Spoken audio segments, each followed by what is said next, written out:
हे सरोवर आहे, त्या सरोवरामध्ये 700 श्लोक ही कमळ आहेत, त्यामध्ये संत हे सरोवर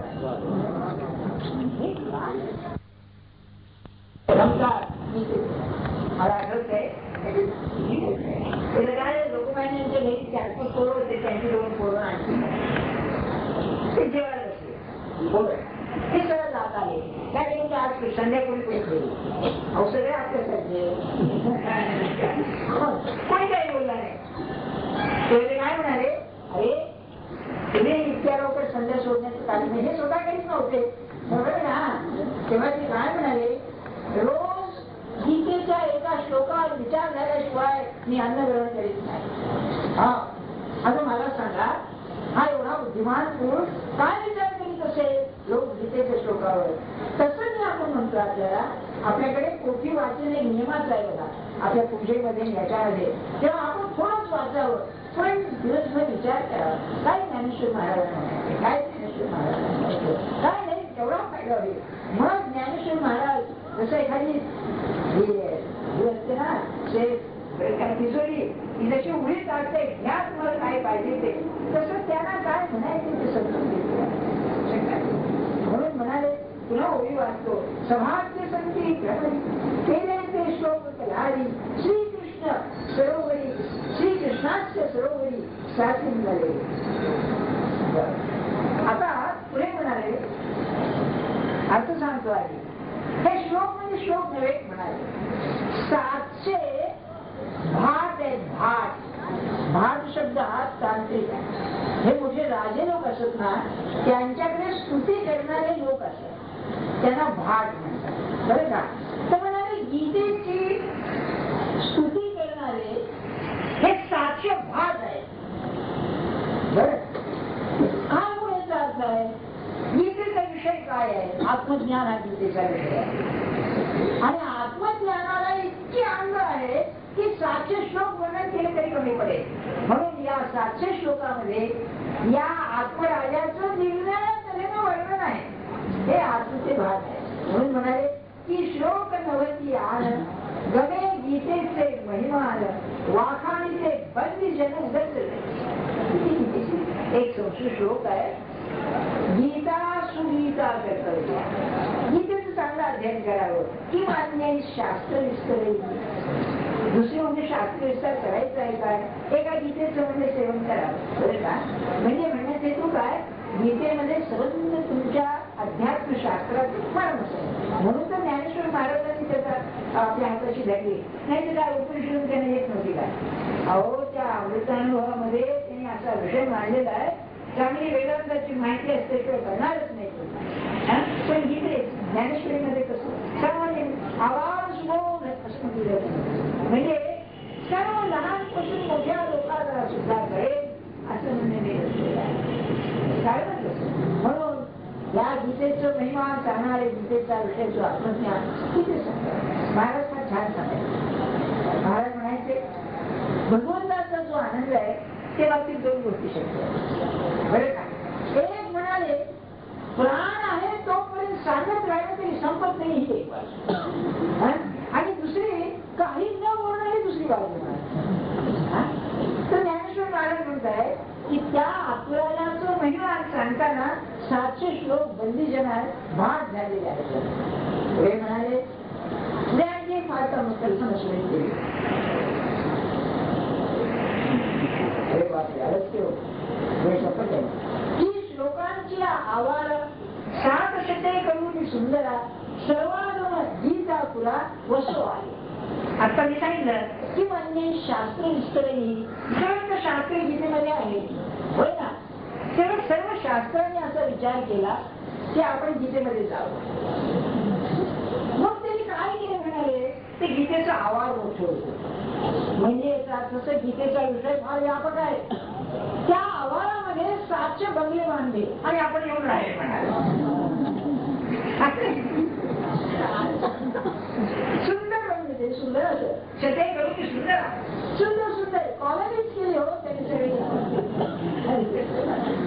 700 लोक नाही का, केवढी मोठी कॉलनी असेल जिथे म्हणजे येऊन राहिले सगळे. हा आपसात त्यांच्या मारामारी नाही एवढं मात्र गणपतीचा असला तर हा एकच वगैरे नाही आहे बरे का. पुढे आणखी एक दृष्टांत दिला. काय सांगू, परमात्मा अनंत आहे, गीतेचा विषय अनंत आहे, परमात्मा स्वरूपाचे वर्णन येतो अनंतच आहे. शब्द किती तुम्ही त्याला ह्या करणार, शब्दांनी त्याला शक्यच नाही. येतो वाचो निवर्तनते ना अप्राप्य मनसांस, असं जिथे आहे तिथे तुम्ही शब्दांनी कसं हे करणार.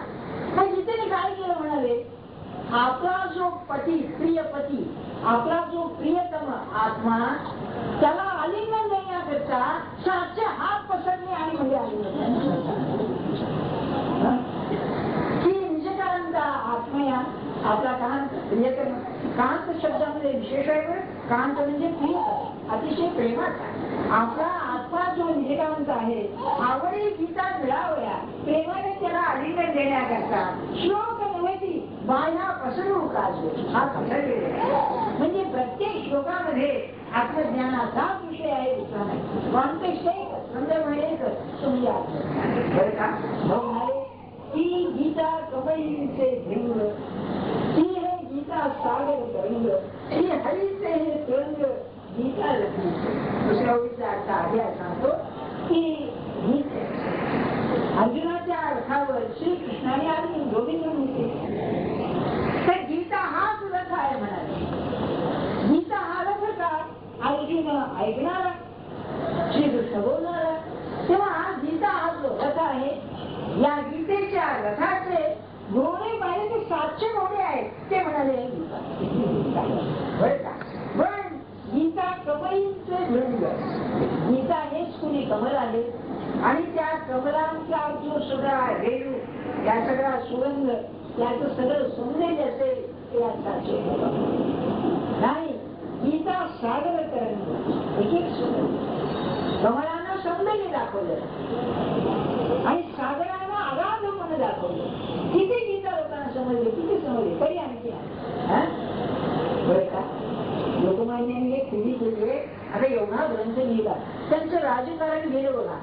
त्यांचे ते 2 ग्रंथ सुद्धा गेले, आर्थिक भोग आणि राय, हे सुद्धा मागे पडले, कारण नवीन संशोधन झालं. गीता रहस्य हे कायम केलं त्यांचं बरं का. म्हणजे केवढा अभ्यास आणि तेवढे देते हे आहे सगळं. त्यांनी एक त्याचं उदाहरण दिलंय की म्हणजे महाभारतामध्ये असा एक प्रसंग दाखवला की सगळं युद्ध झालं, यांचं राज्य आलं. आल्यानंतर अर्जुन श्रीकृष्णाला काय म्हणाला, गप्पा ठेवीत असताना, कृष्णा गीता ऐकून फार गरज झालेली आहे, त्यामुळे पुन्हा गीता सांग. अर्जुन म्हणाला. तेव्हा कृष्ण एकदम गंभीर झाले आणि म्हणाले, अर्जुना अतिशय योगयुक्त चित्ताने मी गीता त्यावेळेला सांगितली, की पुन्हा मला सांगता येणं कशी. आणि लोकमान्य त्यावर म्हणाले, लिहिलंय भगवंताला अशक्य असं काय आहे, पण तो सुद्धा तिथे म्हणतो मला आता सांगणं शक्य नाही, पण तिथं काय असं पाहिजे.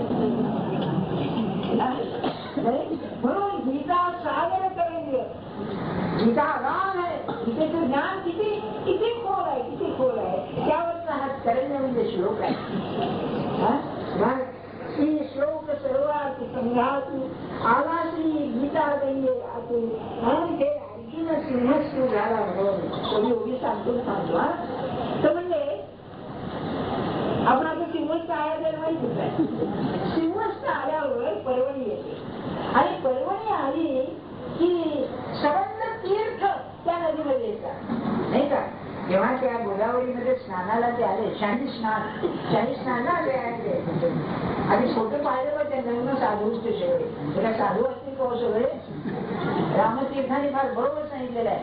हिंदुस्थानामध्ये म्हणाले या बैरागी आणि संन्यासांची अवस्था अशी आहे की सरोवरामध्ये कमळ 2-4 असतात, बाकीच सगळं असतं. तसं या लोकांमध्ये कमळ थोडीच आहे, बाकी तेव्हा जसा सिंहस्थ आला की तीर्थाची पर्वणी येते, मग सगळे तीर्थ त्या नदीमध्ये येतात. तसा अर्जुन हा सिंहस्थ झाला आणि अर्जुन आल्यामुळे श्रीकृष्णापाशी सगळी तीर्थ आली. ती तीर्थ म्हणजे श्लोक आहे. म्हणजे सिंहस्थ पर्वणी आली तशी. बाकी सिंहस्थ पर्वणी तुकाराम महाराजांनी गंमत केली आहे. आणि सिंहस्थ पर्वणी झाली नाव्या भटा धनी म्हणाली.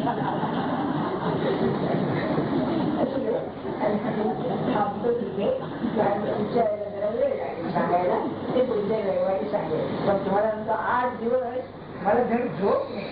साहेब तुमच्यासारख्या सुशिक्षित लोकांना हे सांगायचं, ज्ञानेश्वर महाराज काय म्हणतात सांगायचं, ते पण पोचलंच पाहिजे. आपण कसं पोचणार पण माझ्या थोड्या आकडेप्रमाणे आरामचे कृष्ण आपल्याला सांगितलं, आपण गोड करून घ्या.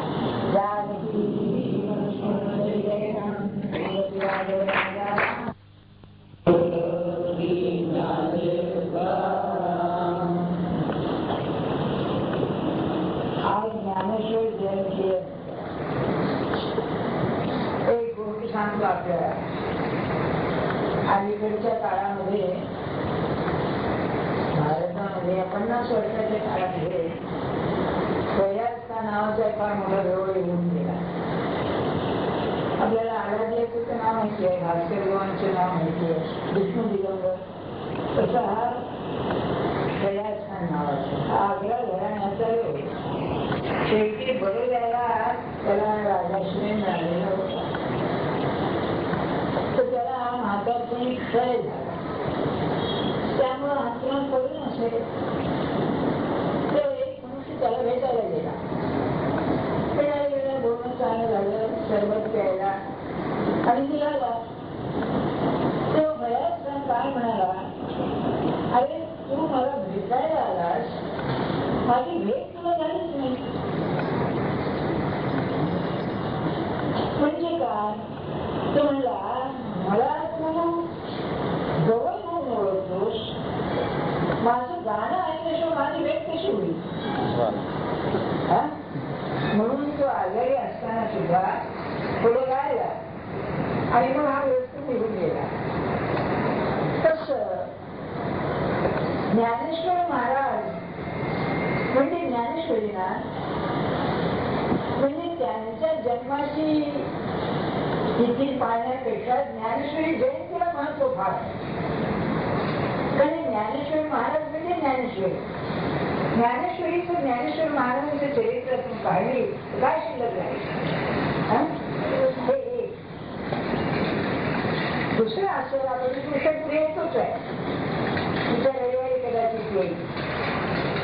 म्हणाले माझ्या गुरुने जेव्हा हे जगत पाहिलं तेव्हा त्यांना असं आढळलं की या कळी युगाने हा लोकांना नाडलाय. तो कळी गिळतोय त्यांना, असं शब्द वापरलाय. कळी गिळतया जीवा. तेव्हा निवृत्तनाथाला सहन झालं नाही. अरे म्हणाले हा कळी या सगळ्या जीवांना घेऊन टाकतोय. तेव्हा म्हणले ज्ञानोबा, अरे यांना टाळण्याकरता म्हणले तू काहीतरी कर आणि ते फळ असेल ते ही ज्ञानेश्वरी. आता ही त्यांची भाषा झाली. तुम्हाला मी एक साधा प्रश्न विचारतो, कारण आपण आता 20व्या शतकामध्ये आहोत. हे त्यावेळेला 13व्या शतकामध्ये होते, 14व्या शतकामध्ये. तुम्ही आता वर्तमानपत्रात वाचलंय, ज्या देशामध्ये कम्युनिझमचा जन्म तिथेच त्यांचे पुढारी म्हणतात की कम्युनिझम गेला, काढून टाका, होय ना. पण मला सांगा, ते मध्ये आठवलं रसेलचा एक निबंध आहे, बर्ट्रँड रसेलचा. हा फार मोठा विचारवंत होता. त्याला नोबेल प्राइज वगैरे मिळालेला असा तत्वज्ञानाचा विचारूच नका, मोठाच म्हणतो. त्याचा एक निबंध आहे, why I am not a communist. मी कम्युनिस्ट का नाही. त्यात त्यांनी असं स्पष्ट म्हटलेलं आहे की या मार्क्सच्या विचारामध्ये भयंकर घोटाळा आहे. इतका तर्कदुष्ट मनुष्य मी पाहिला नाही. मॉडल हेडेड, त्याच्या डोक्यात काही स्वच्छ नाही झाला. असा हा कार्ल मार्क्स, त्याच्या विचारांचा जगावरती केवढा परिणाम झाला मला सांगा. अर्ध जग कम्युनिझम झालं ना, नाही का. विचार करा आपण, जर असल्या माणसाचा सुशिक्षित लोकांवरती एवढा परिणाम होतो, तर ज्ञानेश्वर महाराजांचा परमात्माचा अवतार असलेल्या पुरुषाच्या ग्रंथाचा लोकांवरती काय परिणाम होत असेल याची कल्पना करा. अक्षरशः हजारो लाखो लोक धरून गेलेले या ग्रंथाच्या. हे जयंतीचं महत्व आहे. अलीकडे जयंत्या फार होतात, तुम्ही पाहता नाही का, हे जे फालतू माणसाची जयंत होतात. हो मयंती काय असेल ते असेल, खरं म्हणजे मयंती महत्वाची. जन्माला कुठेही कसं येईल, मरताना काय असतो तो हे विशेष आहे नाही का. पण ज्ञानेश्वरीची जयंती ही निराळी आहे. अरे हा ग्रंथ म्हणजे महाराष्ट्राचं ललाभूत आहे. जसं इंग्लिश लोक म्हणतात, मेकॉलेस म्हणाला, लॉर्ड मेकॉलेस, आमचा शेक्सपियर जोपर्यंत आहे तो इंग्रजी भाषा अमर आहे. तसं हे म्हणे ज्ञानेश्वरी जोपर्यंत आहे तोपर्यंत मराठी भाषा तर जिवंत राहिलंच, पण महाराष्ट्रीय माणसं म्हणणार नाही, ध्यानात ठेवा. इतकं त्या ग्रंथाचं महत्व आहे. त्यांनी तर म्हणलेलंच आहे की माझा मराठाची बोल कौतुके, अरे काही अमृतातही पैदा हे तर म्हणलेलंच नाही, सोडूनच द्या. पण असं या ग्रंथाचं महत्व आहे. आणि मी थोडा अहंकार माझ्याकडे घेऊन म्हणतो, अरे जन्मभूमी तत्वज्ञानाचा अभ्यास केलाय, शिकवलाय, यशस्वीपणाने शिकवलंय. हो असं नव्हे, असं असून सुद्धा इतकं वाचून अजून ज्ञानेश्वर महाराजांना काय म्हणायचे मला कळलेलं नाही. काय म्हणायची यांना, काय म्हणायचं तत्वज्ञानाविषयी. बाकीच्या गोष्टी आहेतच, हो त्यांचं कार्य आहे, दृष्टांत आहे, पण ईश्वराबद्दल काय म्हणायची यांना एक साधी गोष्ट सांगतो आपल्याला. त्याचा थोडा आजच्या विषयाशी संबंध आहे म्हणूनच सांगतो. शंकराचार्यांचं जर तत्वज्ञान तुम्ही बघितलं तर अभावात्मक आहे सगळं. त्याला संस्कृतामध्ये व्यतिरेक असं म्हणतात. हे ते जुने शब्द आहे तत्वज्ञानाचे. असं आहे, विषयाचा विचार करताना दोन प्रकारे करतात, एक व्यतिरेक आणि दुसरा अन्वय. म्हणजे इंग्लिशमध्ये मेथड ऑफ ऍब्स्ट्रॅक्शन आणि मेथड ऑफ कॉम्प्रिहेन्शन असं इंग्लिशमध्ये त्याला म्हणतात या पद्धतीनं. आणि प्रत्येक तत्वज्ञानी आपली पद्धत निर्माण करतो, त्याला मेथॉडॉलॉजी असं म्हणतात. खरं सांगायचं कारण ह्या काही वर्ग नव्हे, पण ज्ञानेश्वर महाराजांचं मोठीपण सांगण्यापेक्षा मी सांगतो तर शंकराचार्यांनी व्यतिरेक फार वापरलेला आहे. त्यामुळे भावना संन्यास नाही, संन्यासाला प्राधान्य, किंबहुना त्यांच्या म्हणणं असं आधी व्यतिरेक झाल्याशिवाय अन्वय होणारच नाही. म्हणजे दृश्याचा निराश झाल्याशिवाय अन्वय होणार नाही, परमात्मा सर्व आहे हे होणारच नाही. तो मुद्दा नाही. मुद्दा काय आहे, भाष्यकारा ते वाद पुसत म्हणजे शंकराचार्यांच्या हाताला धरून ते म्हणाले ते ज्ञानेश्वर महाराज इतका जबरदस्त अन्वय सांगताय की त्यांचा तो प्रसिद्ध अनुभव आहे. तुझं सगुण म्हणू की निर्गुण नाही, सगुण निर्गुण आहे तो गोडीच. त्यांना परमार्थ स्वरूपाशिवाय जगात दुसरं दिसलंच नाही. साकार निराकार सूक्ष्म स्थूल सगुण निर्गुण सगळं तू आहे. त्यांचा एक अभंग आहे, निर्गुणाची बाज सगुणाची शेज त्यावर श्री हरी पहुडला. सांगण्याची पद्धत बघा.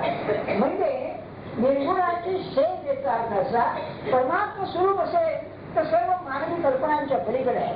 काय होऊन तुम्ही लावणार त्याला, काय काल म्हणणार, काय अवकाश म्हणणार, काय निमित्त म्हणणार, काय गुण म्हणणार, काही नाही. त्याच्या पलीकडे ते आहे नुसतं प्युअर एक्झिस्टन्स असं अरविंद म्हणतात. नुसतं आहे. त्याच्यावरती म्हणाले सगुणाची बाज, सगुणाची शेज. शेज म्हणजे काय, तर हे जे विश्व आहे या विश्वाचा साचा जर असेल, फ्रेमवर्क असेल तर सगुण आहे. इंडियाला अनुभवच नाही ना, असं काय करत आहे. आणि त्यावरती श्रीकृष्ण दिसलेला आहे. तुम्हाला हे शेज बाल जे आहे तुम्हाला कठीण आहे.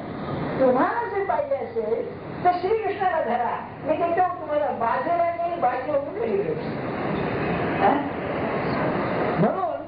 जे जे आहे ते तू आहे, जे जे आहे ते तू आहे. हा अन्वय ज्याला म्हणतात. आणि त्यांच्या इतका अन्वयाची जबाबदारी मराठीमध्ये तरी नाही.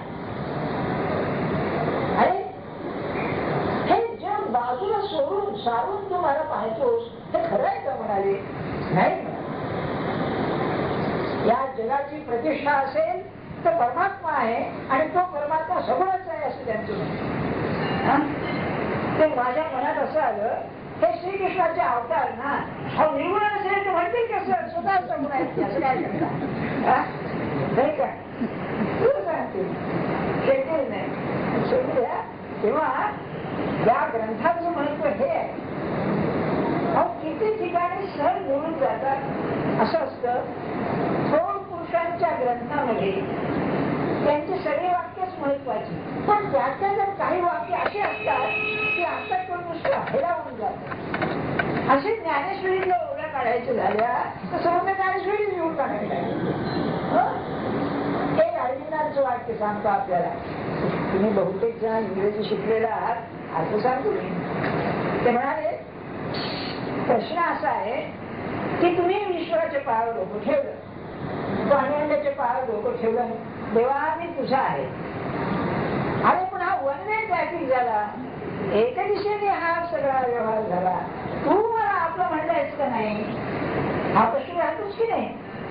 तेव्हा अरविंद काय म्हणाले, the moment you accept God, God has already accepted. काय बघा, त्याचं कारण असं आहे की परमात्मा हा निराळा नाहीच आहे. त्याने स्फूर्ती द्यावी, प्रेरणा द्यावी, त्यावेळेस मी त्याच्या पायावर डोकं ठेवणार, ते त्यांनी आधी आपलं म्हटलं होतं. पण तत्वज्ञान दृष्ट्या मी दोष असल्यामुळे मी त्याला तू माझा आहेस म्हणण्यामध्ये मी माझं शोध आधी आकलन करून घेतो, सांगण्यात घेतो. तेव्हा ज्ञानेश्वरीचं महत्व हे आजचा व्हिडिओ थोडा मागच्या सांगितलं ना, काही वेळ लागेल म्हणून आपण थांबलो. आता तो विषय पुढे गीतेची स्तुती चाललेली आहे. ती स्तुती कशी आहे, गीता काय सांगते, गीतेचं महत्व काय, अशी सगळी ती संसार पथश्रांता हे सगळं आलं. कुठपर्यंत आलो आपण, अर्जुन हा सिंहस्थ आहे. काय योग बघा, सध्या सिंहस्थ चालूच आहे आणि अर्जुन हा सिंहस्थ आहे. त्यामुळे सिंहस्थ म्हटल्यानंतर त्या नदीमध्ये सगळी हिंदुस्थानात तीर्थ येतात, म्हणून साधू लोक तिथे स्नानाला येतात. तसं अर्जुन हा सिंहस्थ झाला. म्हणजे गीतेमध्ये सर्व जी तत्वज्ञानाची तीर्थांची आली तिथपर्यंत आपण आलो.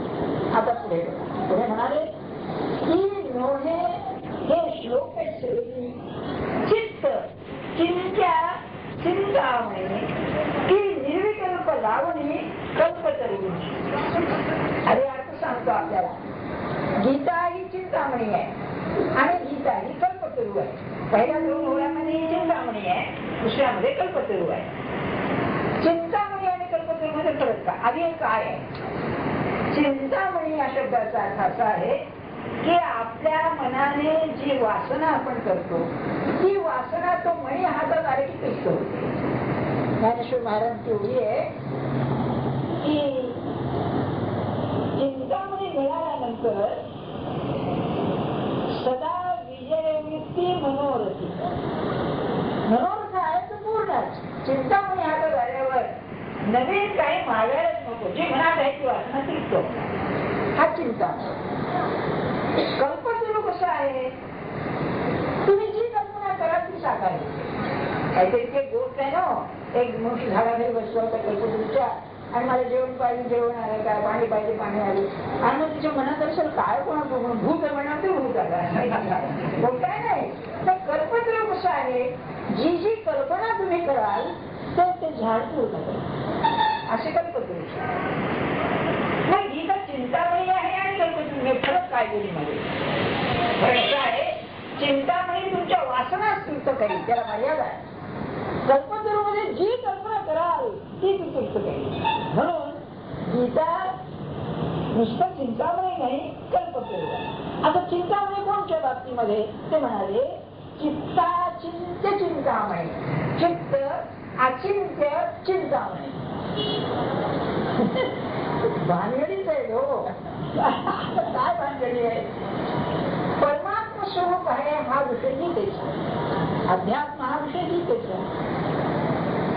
परमात्मा कसा आहे, मानवी चिंतनाच्या पलीकडे असणार. आपलं चिंतन कसं चालतं, आमच्या ठिकाणी आमच्या वेळी आमच्या कारणाकरता आम्ही चिंतन करणार. म्हणजे केव्हा, कुठे आणि का, खरं काळ निमित्त यामध्ये सगळं चिंतन आहे. आणि हा तर ते जेव्हा जेव्हा चिंतन करणार तेव्हा तेव्हा या मर्यादित चिंतन करीत असल्यामुळे आमचं चिंतन भगवंतापर्यंत पोहोचू शकत नाही. यतो वाचो निवर्तन्ते अप्राप्य मनसा असं हे जे मी गीता आपल्या मनात उपनिषद सांगतात आहे, बरोबर आहे. चिंतन करून काय करणार?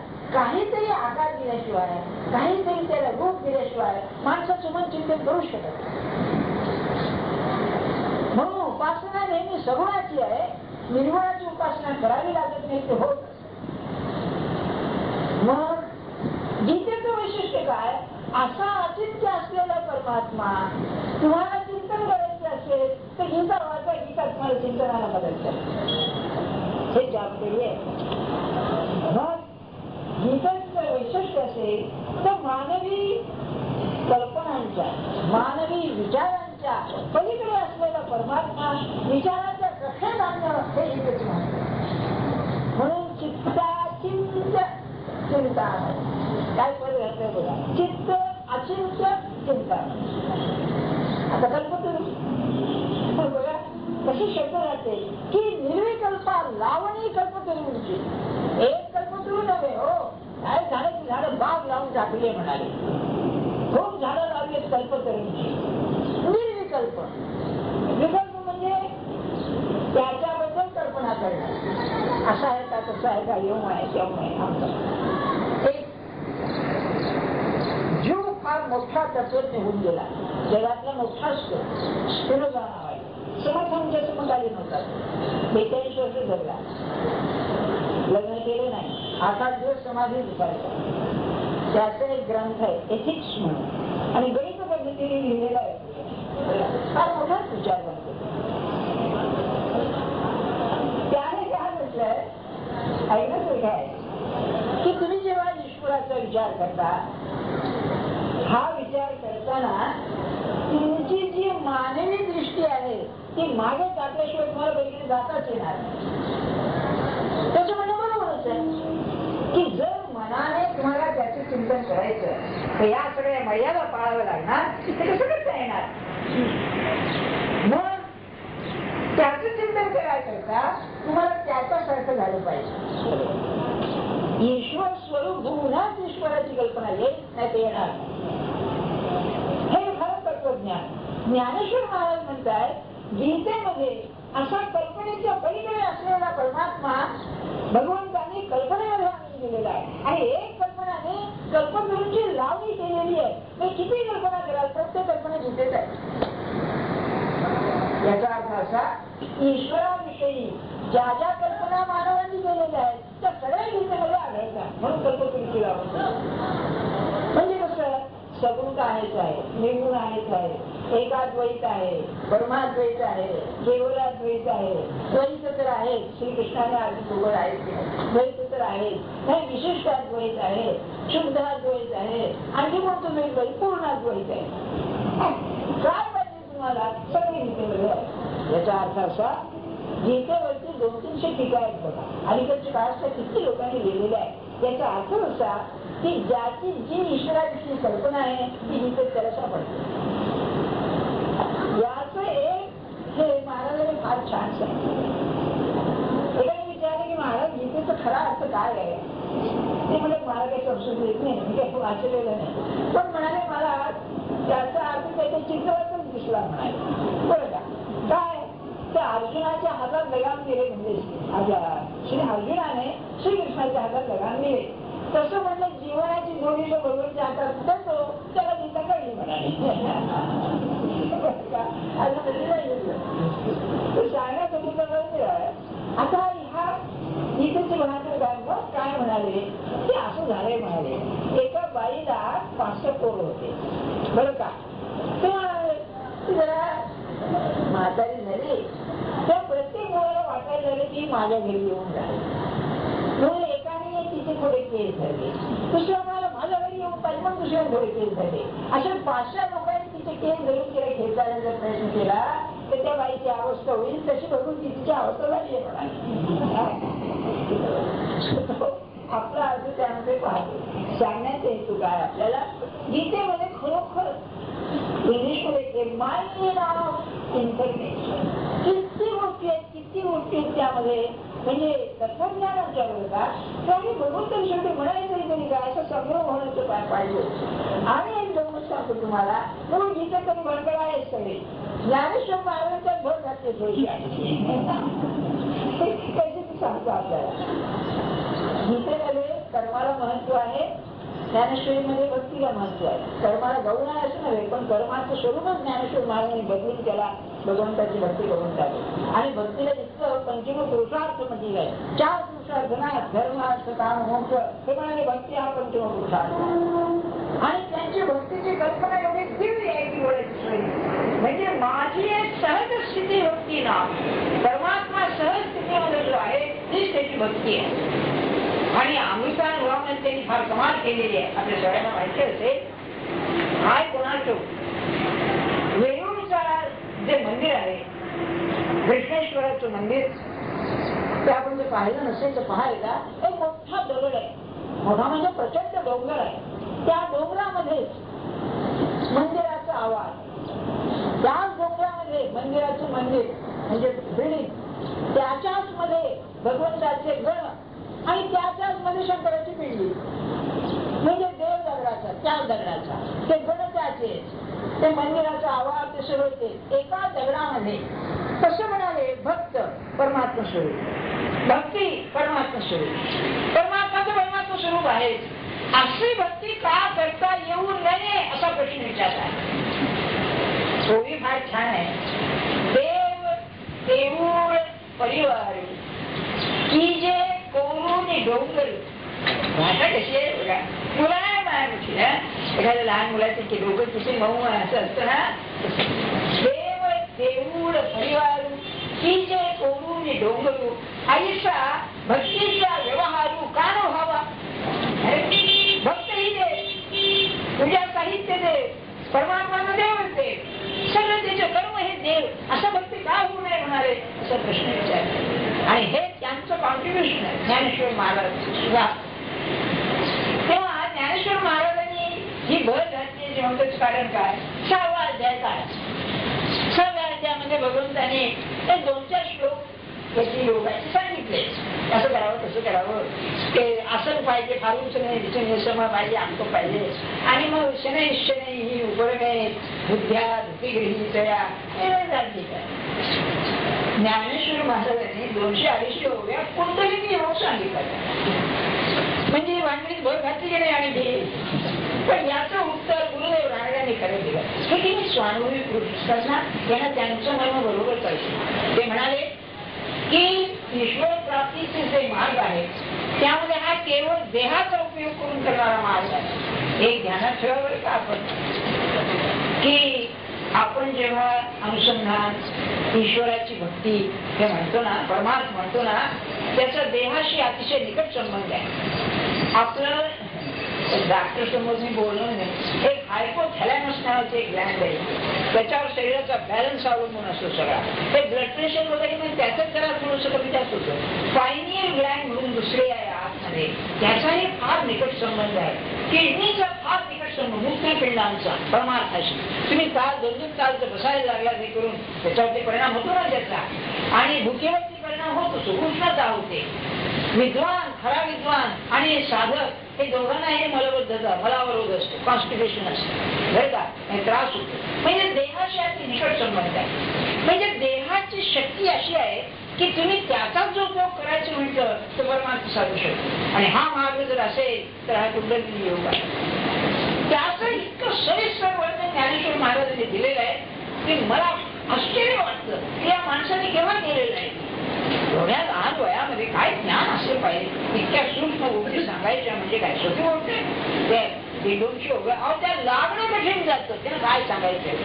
बरं, तेव्हा रानडे काय म्हणाले की तो काळ असा होता, गोरखनाथ 100 वर्ष जीव आधी होऊन गेलेले होते. हा एक अतिशय थोर पुरुष हिंदुस्थानात होऊन गेला, नाथपंथी. आणि ज्ञानेश्वर महाराज नाथपंथी. पण महाराष्ट्रामध्ये गोरखनाथांचे जे शिष्य होते गहिनीनाथ, यांनी या त्यांच्या नाथपंथाला कृष्ण भक्तीची जोड दिली. बहिणीनाथांचे असे अभंग आहेत कृष्णाच्या प्रेमावर. निवृत्तीनाथांचे तर आहेच आहे. आणि त्याही पेक्षा निवृत्तीनाथाने नामस्मरणाला भयंकर महत्व दिलं. ज्ञानेश्वर महाराजांनी असं स्वतः सांगितलंय, गुरुनी अनुग्रह केला म्हणजे काय केलं. ते म्हणाले, शांतीची पै शांती निवृत्तीला चालू. हा माझा निवृत्ती कसं आहे, शांतीची शांती म्हणजे परमशांत असं आहे. हरिनाम उच्चारू दिधाला देणे, माझ्या कानात भगवंताचं नाव दिलं, हा अनुग्रह आहे. आणि तीच परंपरा ज्ञानेश्वर महाराजांनी पुढे चालली. हरिपाठ का दिला ऐका. किंबहुना 9व्या अध्यायामध्ये सांगताना या नामाचे निखिल प्रबंध जाती आत्मचरित्या विषय उघडलं का, म्हणजे भगवंताच्या नामामध्ये नाचू लागले म्हणजे त्रिभुवना विसरून जातो असं वर्णन केलेलं. सांगण्याचा हेतू आपल्याला असा की या गीतेमध्ये इतक्या अध्यात्म कल्पना भरलेल्या आहेत की बोलायची सोय नाही. म्हणून कल्पतरूंची लावणी केली, ज्याला जी कल्पना पाहिजे त्यातून का अशा प्रकारे. कोणी म्हणते यात योगच आहे, कोणी म्हणतो भक्तीच आहे, कोणी म्हणतो ज्ञान आहे, कोणी म्हणतो कर्म आहे, सगळं आहे त्यामध्ये. आणि पुन्हा त्याच्या पलीकडे ती आहे. हेच आहे. आता पुढे बघा, ऐसिया शतेशात श्लोका परी आगळा एक एका आता कोण वेगळी का वाना वापरा. अहो 700 श्लोक आहेत, एकापेक्षा एक श्रेष्ठ आहे. त्यापैकी कोणत्या श्लोकाची स्थिती करावी म्हणाली आता. आणि मग दृष्टांत देतात पुढे बरं का.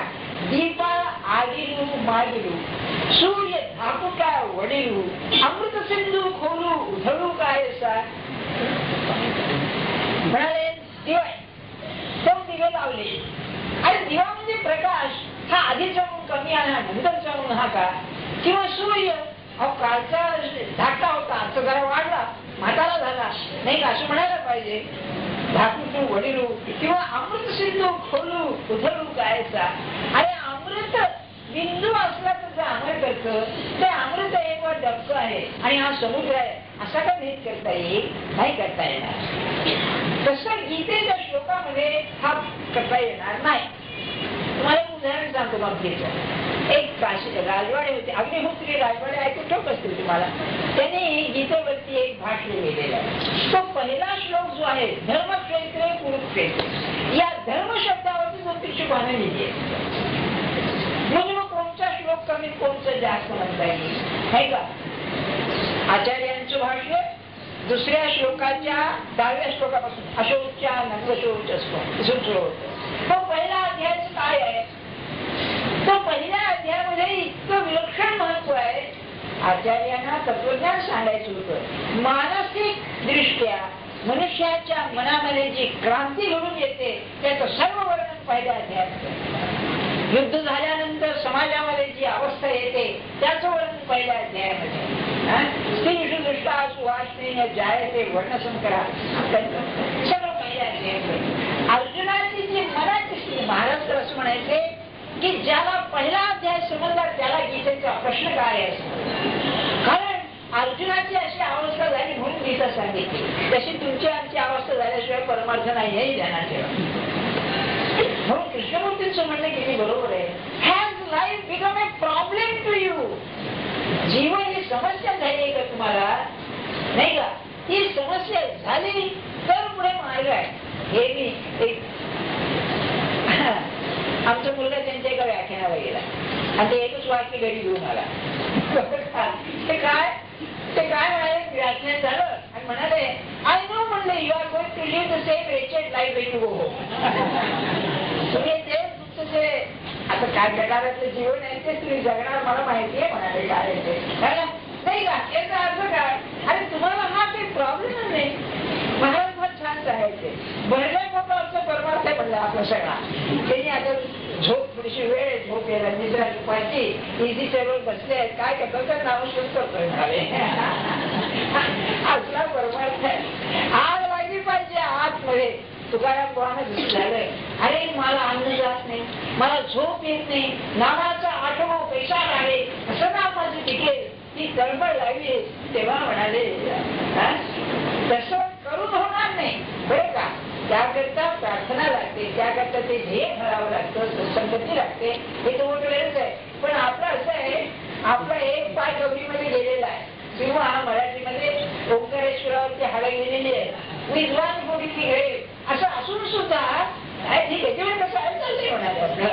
तोपर्यंत परमार्थ काय, हा पहिला अध्याय. माझा कोणता अध्याय कमी, कोणता अध्याय जास्त सांगायचं. दुसरं एक तुम्हाला सांग, सहज तुम्ही पेपर वाचा कोणत्याही दिवसाचं, बरं का, सध्याचे पेपर कोणताही पेपर कोणत्याही वेळेस दिवसाचं वाचा.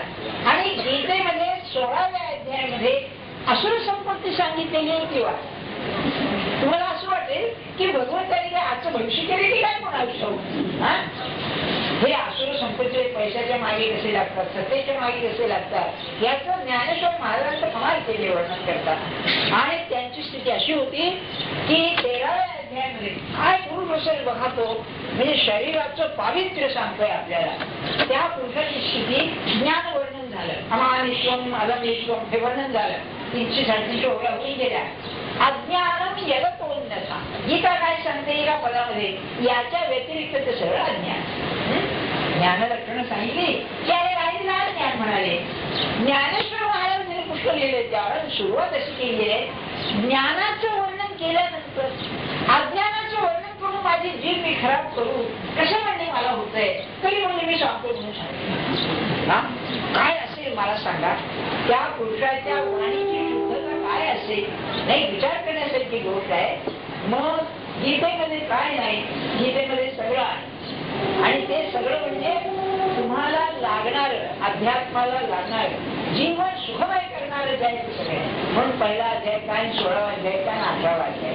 मग तानी आणि पारशी या कामधेनू त्यांची सूर्य जैसी या गोठी बीजतीनं, असे कोणी गप्पा टुकत नाही म्हणाले. कामधेनू आहे. कामधेनूचा अर्थ काय, तिच्या वयाकडे पाहायचं नाही, ती स्वतः सिद्ध. जेव्हा तुम्ही तिला भेटाल तेव्हा ती दूध द्यायला तयार. तेव्हा तुम्ही असं विचार करता का, अहो हे वासरू आहे, हे लहान आहे कामधेनू, आणि ही म्हणाले दूध देणारी आहे, असा आपण फरक करतो का? तसं म्हणाले गीतेच्या श्लोकामध्ये फरक करता येईल. एक पुस्तक आहे गीतेमधली महावाक्य म्हणून, बरं का, तर त्याने प्रस्तावनेत असं म्हटलंय, खरं म्हणजे सर्व गीता सांगायला पाहिजे. हे द्यायचं म्हणजे सर्व गीता सांगायला पाहिजे, पण त्यातल्या त्यात म्हणाले मी सांगतोय गीता असं आहे. किंवा त्यांचं दृष्टांत दिलं आहे की अमृत बिंदू अमर करतो, मग अमृताचा समुद्र अमर करतो. तसं गीतेमध्ये हा श्लोक जाऊन हा श्लोक मुख्य हे काय सांगता येईल नाही. गीतेमधला मुख्य श्लोक कोणता आहे सांगणं खरोखर फार कठीण आहे. किंबहुना ज्या माणसाची जशी मनोरचना आणि मनस्थिती असेल तसं तो त्यात सांगायचा. मग पुढे म्हणाले, तैसे पहिले सरते श्लोक म्हणाले गीते, जुनी नवी पारिजाते आहातिकारी. म्हणजे पारिजात फुलं ही जशी जुनी आणि नवी म्हणता येत नाही, तसे हे श्लोक जुने आणि नवे म्हणता येत नाही. आता 2-3 श्लोक आहेत, 2-3 ओव्या आहेत, त्याचा अर्थ लावताना बघा माझं डोकं पिकलं बघा, खरं सांगतो. आणि डोकं आधीच पिकलेलंच आहे, पण आम्ही काय म्हणायचंय त्याला, काय म्हणायचंय. पण आपलं इंग्रजी वाचलेलं कामाला आलो थोडस त्या ओवियांचं काय. आणि श्लोका पाडू नाही हे की समर्थ काही, याचं समर्थन काय करू म्हणाले. श्लोकात कमी जास्तपणा नाही, हे समर्थन कशाला करू. कारण एक वाच काही भाग नव्हे, इथे हा बोलणारा आणि हे बोललेलं असं म्हणजे भेदच करता येत नाही. म्हणजे काय, वाच्य आणि वाचक. वाचक म्हणजे वाचणारा नव्हे, बोललेला. श्रीकृष्ण बोलणार ना, आणि श्रीकृष्णाला गीता सांगणार, तेव्हा गीता आणि श्रीकृष्ण असं वेगळं करता येत नाही. म्हणजे काय, व्हॉट इज मॅन हा प्रश्न आहे ना. एक ते कॉलेजमध्ये असताना पुस्तकच वाचलेलं होतं, बरं का, the meaning of human dignity असं त्या पुस्तकातून आलं. ऑथर आठवत नाही कोणाच आहे, the meaning of human dignity. त्या पुस्तकात तिने असं दाखवलंय की हे जे मोठे मोठे विचारवंत जगात ते होऊन गेले, यांनी सगळे केलं असेल शेवटी तर माणूस काय आहे आणि माणसाची शक्ती काय आहे दाखवलेलं आहे असं त्या पुस्तकात